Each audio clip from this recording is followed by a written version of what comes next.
In the end of the parsha, we have the story of Miriam having tzara'as. The pasuk says, "Va'amlei nasa," the people don't travel until Miriam is able to finish her 7 days of quarantine and come back into the camp. Rashi says, "Zehakavei," this honor Hashem gives her because of that little bit of time that she waited for Moshe when Moshe was put into the river. As the pasuk says, "Vateisatza v'choisei meirachik v'goymer," that his sister, Moshe's sister, waited from a distance, etc. The Rebbe asks, in the pasuk it says, "V'ha'amlei nasa," the people didn't travel. Why is Rashi saying that Hashem is the one giving her this honor? Especially, says the Rebbe, when we compare this to the Mishnah, when the Mishnah relates this, and the Mishnah actually says, "Lefichach nis'ak v'lo Yisrael," this is why the Yidden wait for Miriam. Now, simply we could say, whenever the Yidden traveled, it was based on Hashem. Hashem making the cloud move off the Mishkan, and that's when the Yidden traveled. When this cloud stopped, wherever it stopped, that's where the Yidden camped. So why is the Mishnah then saying that the Yidden waited for her? What the Mishnah is implying is that the Yidden also wanted to wait for her. But if that's the case, then what follows is that according to Rashi, that doesn't mention that the Yidden waited, it sounds like that it wasn't because of them at all. But in the pasuk, it clearly says, "V'ha'amlei nasa," the people didn't travel.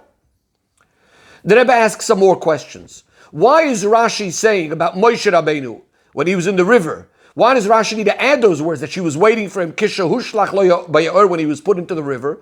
Why can't Rashi just say, as the Mishnah does, Vateisatza v'choisei, that she was standing and waiting for him? Why is it relevant that he was put in the river? Why does another question that Rebbe says? Why does Rashi quote from the pasuk also the word meirachik? She stood meirachik at a distance. And not only that, Rashi adds the words v'goymer, as if there's something more from that pasuk or psukim that's relevant. How is that going to impact our story over here?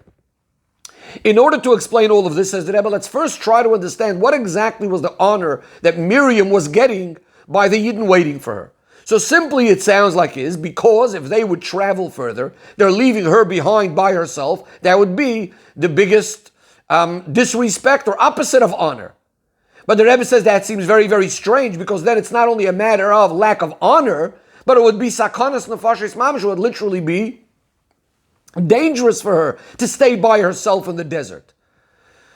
Now you might say, well, that's why Rashi says about Moshe Rabbeinu as a little boy, he was put into the river to emphasize that there was a situation of danger, that Miriam was standing there to protect Moshe from danger, and that's why she's getting the reward over here. But if that's the case, then why is Rashi emphasizing about honor getting? It's much more than honor. Her life is being saved because she saved Moshe's life. So the Rebbe explains. Hashem says, Tisager Shivas Yamim, she has to be quarantined for 7 days outside the camp, Michutz Lamachana, V'achar Teyosef, and then she can come into the camp, then she will be cured. That means her cure or her returning to the camp is dependent on the fact that she first needs to spend 7 days outside the camp. But when could you say there's a camp? When could you say there's a machana? As Rashi told us in another place already as well, that's when the Yidden are all camping in one place. That's when we call the group of Yidden standing there a camp, as opposed to the time when they're traveling. Says the Rebbe, if the Yidden would have not waited now in the camp for 7 days, that even though there wouldn't have been a situation of danger for her, which is what we asked before, she would also have gone along. But since there's no camp, she can't be quarantined outside the camp. In other words, the time that they're traveling cannot go into the calculation of the 7 days, and therefore the time until she could rejoin with everyone else and be fully cured from her tsaras and her situation, her state, would have to drag on for longer now. Says the Rebbe, that's the honor that we're talking about. We're not talking about the fact that everyone's just being nice and waiting for it to come along.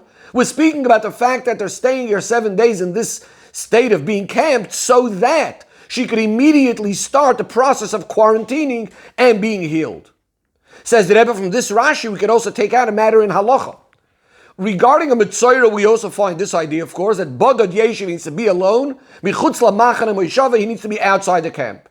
In other words, this is part of the condition of his purification process. So here the question becomes, is it enough that Bodod Yeshiv, that he's just sitting alone, not with everybody else, or do we need to have a situation where there's a camp and he's outside the camp, and if there's no camp, he cannot become pure?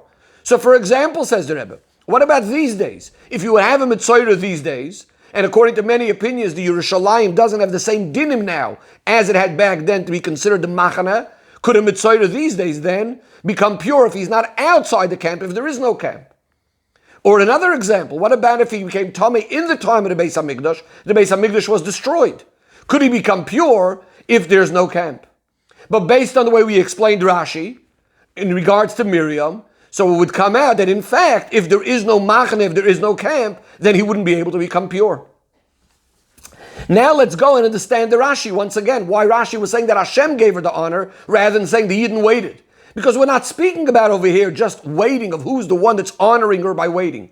We're trying to say that Hashem had given a special instruction that she should be quarantined right away, and that's the honor, that she should start the quarantine right away. And in order to do this, the Yidden are now going to have to wait in one place so there could be a camp, so she could be outside the camp, and in that way she starts the process of both the quarantine and the healing immediately. The Rebbe, however, asks, regarding this idea of Midah Keneged Midah, how is this Midah Keneged Midah for what Miriam did, the honor that she's getting to compare to what she did? And the Rebbe asked this question in two opposite extremes. On the one hand, the question is, if Moshe Rabbeinu was put into the river and she's standing watching over him, this seems like a matter of saving lives, pikuach nefesh. She's being paid back just with honor. The question could be asked in an opposite extreme, that to save a life, anybody would do. How much reward does one need to get for saving a life? Of course, anybody would do anything to save a little child, especially a brother. And now she's getting such a great reward that Hashem is making everyone wait for her, and so on. Says the Rebbe, now we can understand why Rashi, when he quotes the pasuk, he adds Meirochik, she was standing at a distance. It wasn't about saving Moshe. She wasn't close enough to save Moshe.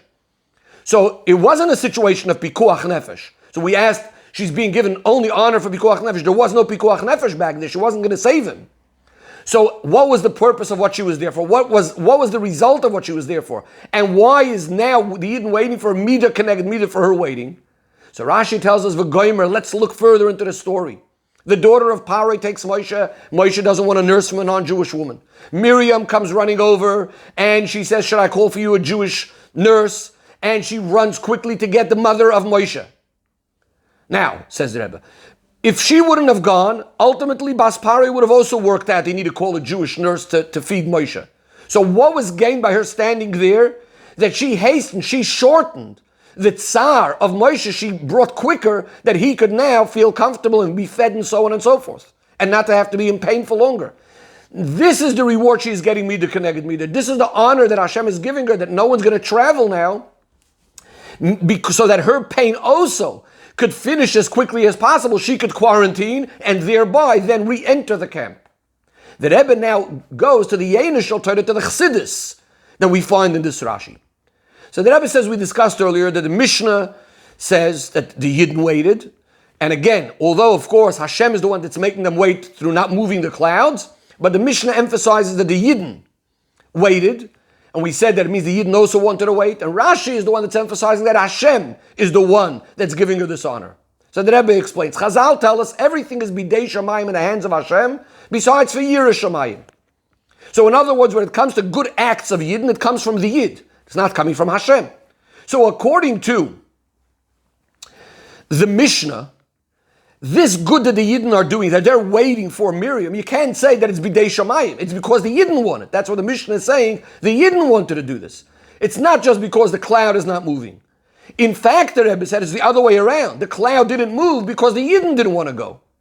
But according to Rashi and Pshutei Shel Mikra, it's difficult to say that this journey of the Yidden is going to be different to all the previous journeys that they ever had, which is always dependent on the cloud. And that's why Rashi says that it was Hashem, the one that's holding back the Yidden from going. But the Rebbe goes with Pnimi Yisrael on a deeper level. That really in Rashi, the whole truth and emes and pnimius of things is revealed. And that is, Chassidus tells us that even though we say, HaKol b'dei shamayim chutz me'yirah shamayim, everything's in the hands of heaven besides for fear of Hashem, really the avoid of a person does come because of certain hisoidus, inspirations coming from above, but it's on a level higher than the level called Yidei Shamayim. And therefore, says the Rebbe, the fact that the Yidden want to give this honor to Miriam, according to Rashi, that itself is really coming milamayla, it's coming from Hashem. And that's why Rashi emphasizes that it's the Eibishter giving this honor. On the other hand, Mishnah, which is Nigla de Torah, there what's felt is just the way things are simply in a revealed way.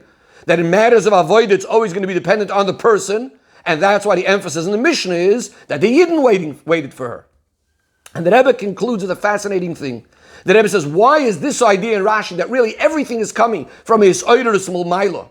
In other words, it's coming from Hashem. Why is this hinted by this story of Tzara specifically? Because we know a Mitzayr is the one that has to be sent out of all three camps. It represents that he's so far, he has to be outside the camp of Yisrael, from even the lowliest people. Such a person, it's very, very difficult that he's going to be inspired himself to do tshuva because he's in such a low state. And this is why we say, Bal Yidach Mimenu Nidach, Hashem promises, no Yid will ever be gone forever. And this Oidurus comes from Hashem, that even a Yid like this should ultimately do tshuva.